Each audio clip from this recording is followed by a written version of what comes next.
Halo teman-teman, apa kabar? Teman-teman para pejuang CPNS, bertemu lagi bersama kami di sini di YouTube channel Pratama Media. Pada kesempatan ini kita masih membahas soal tentang tes CPNS ya teman-teman. Untuk kali ini kita akan membahas soal tentang TIU, di mana ini adalah soal-soal yang sering keluar ya di setiap tes CPNS tahun-tahun sebelumnya, yaitu ada tentang, kemampuan analitis, kemudian ada kemampuan, figural, baik itu yang serial, kemudian ketidaksamaan maupun yang analogi, kemudian ada juga tentang padanan kata. Ya, ini biasanya hampir di setiap tes CPNS ini selalu keluar teman-teman. Jadi pastikan teman-teman memahami dan sering-sering latihan terkait dengan soal-soal seperti ini. Oke teman-teman, langsung aja kita lihat, seperti apa soalnya. Soal yang pertama, Ani bertugas mengatur tempat duduk pembicara seminar di atas panggung, dari kiri ke kanan yang diberi nomor 1 sampai dengan 5. Oke teman-teman, jadi untuk, triknya biar kita bisa menghemat waktu untuk menyelesaikan soal-soal yang panjang seperti ini, dalam bentuk cerita ini, maka langsung saja kita tuliskan kalau kita menemukan kata bantu atau clue dari soal tersebut. Ya, contohnya di sini kita menemukan, posisi duduk ya, yang akan disusun oleh Ani, berurutan dari kiri ke kanan, itu dari nomor 1 sampai dengan nomor 5. Ya, kita tuliskan saja, kira-kira posisi duduknya seperti ini, ya. Kemudian di sini ada 1, kemudian ada posisi 2, kemudian ada posisi 3, kemudian ada posisi 4, dan ada posisi 5. Oke, teman-teman. Kemudian baru kita lanjutkan membaca soalnya. Dalam seminar itu diundang politikus, ekonom, peneliti, dan pengamat. Ya, jadi ada 4 pembicara, politikus, ekonom, peneliti, dan pengamat. Nama para pembicara tersebut termasuk moderator ya, adalah Budi, Cynthia, Dadang, Elisa, dan Fahri. Ya, jadi ada 5 pembicara yang akan duduk di kursi yang berurutan dari 1 sampai 5, yang terdiri dari 1 moderator dan 4 pembicara. Oke, teman-teman, sekarang kita lihat di mana saja posisi duduk mereka. Yang pertama, di sini kita lihat dulu kata bantunya. Moderator ya, duduk persis di tengah barisan ya. Oke, ini moderator duduk persis di tengah barisan ya. Berarti kalau barisannya 5, maka moderator ada di urutan yang ketiga ya, di tengah-tengah. Kita tulis langsung di sini teman-teman, ini adalah moderator ya. Oke. Kemudian kita lanjut clue yang kedua. Peneliti tidak duduk di sebelah pengamat. Oke, ini belum bisa kita tentukan posisinya di mana. Kemudian clue yang ketiga, Fahri adalah politikus. Ini juga belum bisa kita tentukan posisinya di mana. Kita lanjut, Elisa tepat di kanan Cynthia. Ini juga belum tahu kita posisinya di mana. Kita lanjutkan saja dulu. Kemudian ekonom ya dan peneliti duduk di sisi sebelah moderator ya. Berarti kalau moderator di posisi ketiga, maka ekonom ya, di sini ekonom. Kemudian di sebelah kanan atau urutan keempat adalah peneliti ya, peneliti. Oke, oke, kita tulis dengan pen saja ya teman-teman. Kemudian ini sudah, kata bantunya sudah kita temukan posisinya. Kemudian kita lanjut, Cynthia yang bukan moderator duduk di antara Elisa dan Dadang. Ini belum tahu juga kita posisinya di mana. Kemudian kita lanjut, moderator tidak duduk di sebelah Dadang dan Fahri ya. Berarti moderator tidak duduk di sebelah Dadang dan Fahri. Oke, teman-teman, berarti posisi Dadang kalau di sini moderator di ketiga, maka Dadang di 1, kemudian Fahri di posisi yang kelima.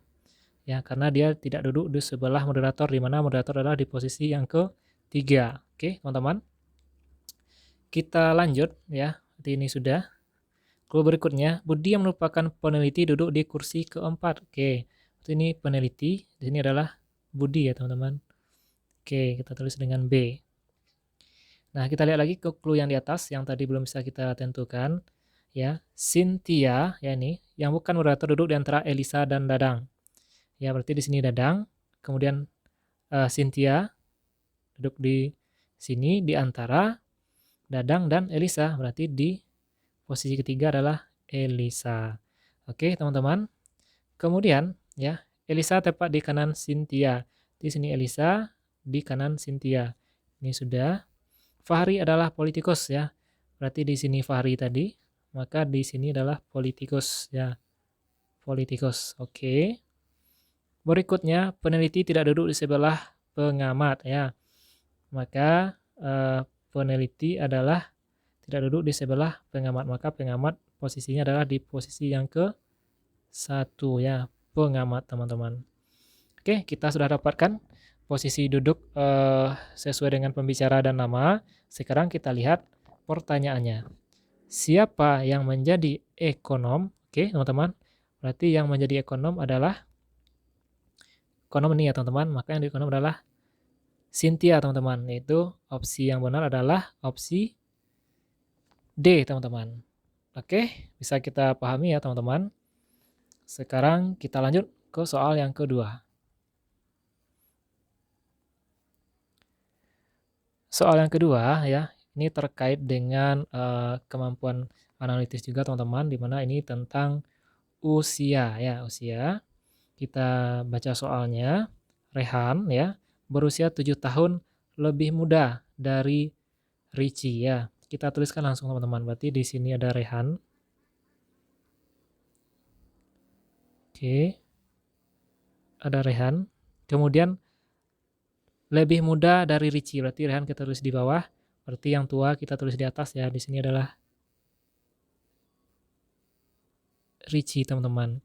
Oke, kemudian Richie berusia 2 tahun lebih tua dari Dita, ya. Berarti Richie ini lebih tua dari Dita. 2 tahun, ya, 2 tahun. Maka di sini kita tulis adalah Dita.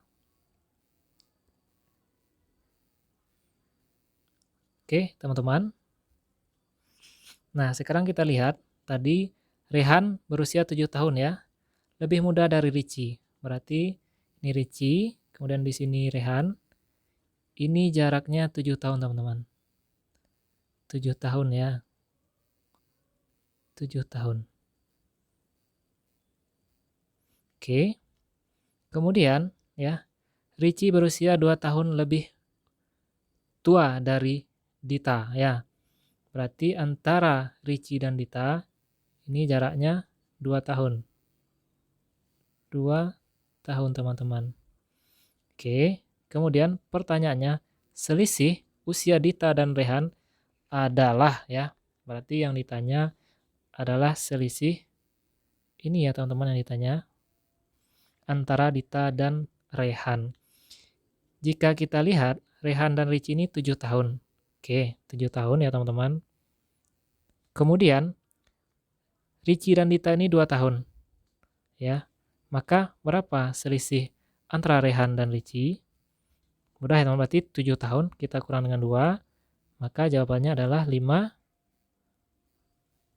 tahun, teman-teman. Berarti opsi yang benar untuk soal nomor 2 adalah opsi C. Oke, teman-teman, bisa kita pahami. Kita lanjut ke soal yang ketiga. Oke, teman-teman, soal yang ketiga ini merupakan soal analogi padanan kata, di mana di sini ada 3 kata, ya, teman-teman. Ada kata tangkai, kemudian ada kata kelopak, kemudian ada kata bunga, ya.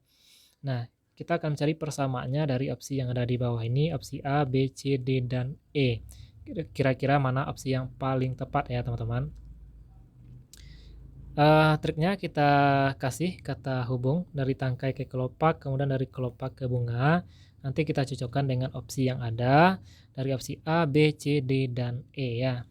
Nah, berarti tangkai ini, ya, di atasnya itu ada kelopak. Kemudian kelopak, ya, ada bunga.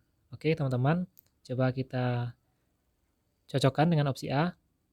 Tubuh itu di atasnya ada tangan, kemudian di tangan itu ada kepala. Oh, berarti ini tidak, ya, teman-teman. Kemudian yang opsi B, ya, di tahun, bulan, hari. ini juga bukan ya teman-teman, ini hari, eee, ini tahun terdiri dari beberapa bulan, kemudian bulan terdiri dari beberapa hari, ini juga bukan. Kemudian akar ya, di atas akar ada pelapah, kemudian di pelapah ada tangkai. Ini juga kurang tepat teman-teman, harusnya di akar, di atas akar itu ada batang dulu teman-teman ya. Ini juga kurang tepat. Kemudian langit ya, di atas langit ada tanah. Tentu ini juga bukan. Kemudian tanah ya, di atas tanah itu ada laut. Kemudian di laut itu ada air ya. Jadi opsi yang tepat itu adalah opsi E teman-teman. Oke teman-teman, untuk peranan kata bisa kita pahami. Kita lanjut ke soal yang keempat.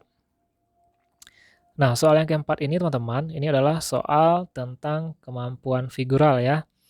Di mana figural itu juga terdiri dari beberapa bentuk ya teman-teman.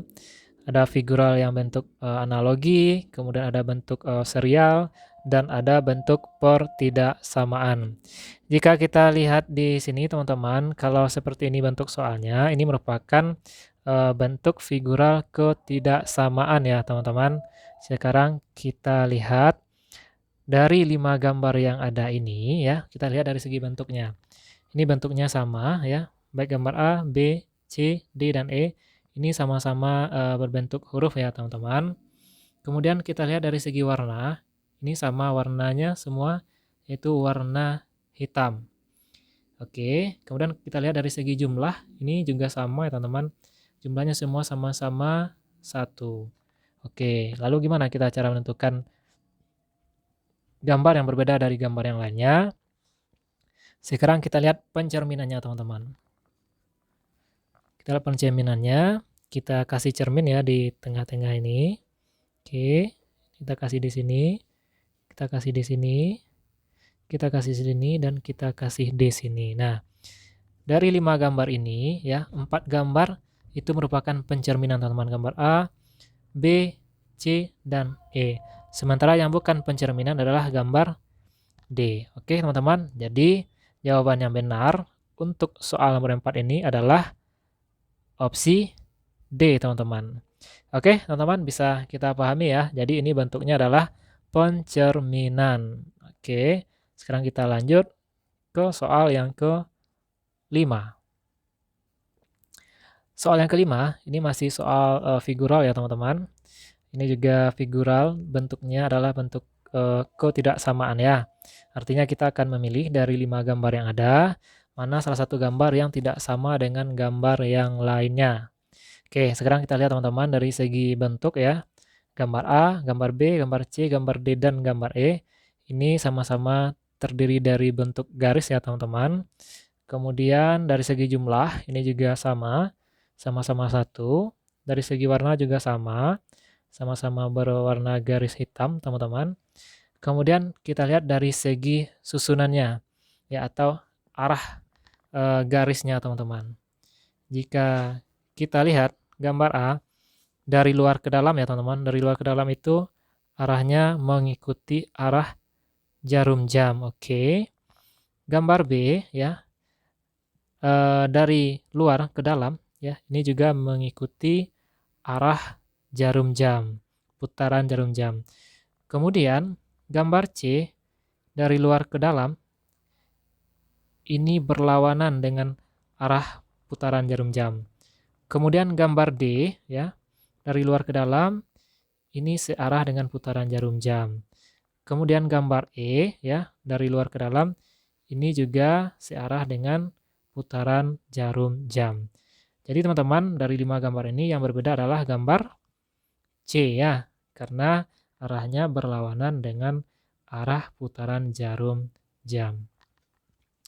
Baik teman-teman, itu tadi beberapa soal TIU yang sering keluar terkait dengan kemampuan analitis, kemudian analogi berupa padanan kata, dan kemampuan figural, khususnya tentang figural ketidaksamaan. Oke teman-teman, semoga video ini bermanfaat buat teman-teman semua. Dan jangan lupa dukung channel ini dengan klik subscribe dan nyalakan lonceng notifikasinya agar teman-teman mendapatkan pemberitahuan video terbaru dari channel ini. Serta ikuti kami juga di media sosial Instagram, untuk linknya nanti kami taruh di deskripsi video ini. Oke teman-teman, sampai jumpa lagi di video selanjutnya.